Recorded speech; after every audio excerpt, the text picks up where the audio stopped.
That's the Eminence Front X5. And Larry Word here, coming to you from just outside Pahrump. I'm up on the mountain just outside of Pahrump. I think it's called Wheeler Pass as you go up, and it's part of the Spring Mountain Range. And I'm out here to give you a little product update on this vehicle of mine. I put some tires on this thing, Nitto Terra Grappler G2s. Check these things out, guys. They're pretty darn cool in the fact that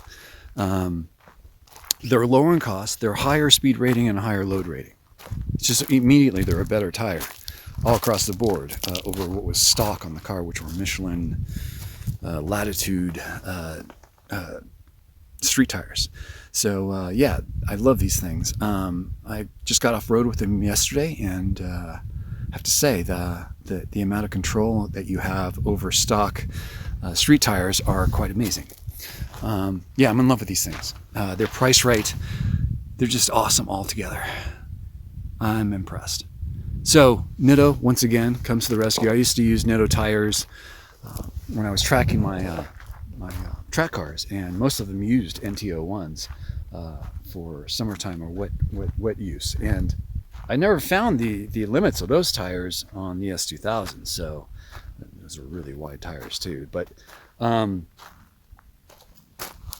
to the rescue again. Thanks Nitto tires. And I'll be doing more reviews on these tires as time moves on. But right now, the comfort level of these tires on the road, excellent. Way better than stock, actually. The ride quality is a lot smoother. I don't know anything about gas mileage. I haven't driven that far yet, but I have some plans to do that. However, right now, I am extremely happy with these things. Quiet on the street, very smooth ride. Priced right, higher load rating, higher speed rating. It's all around better. They look better on the car too, don't you think? Don't you think? Have a little meat on the tread. It's good. Anyway, Eminence Front X5 and Larry Word out.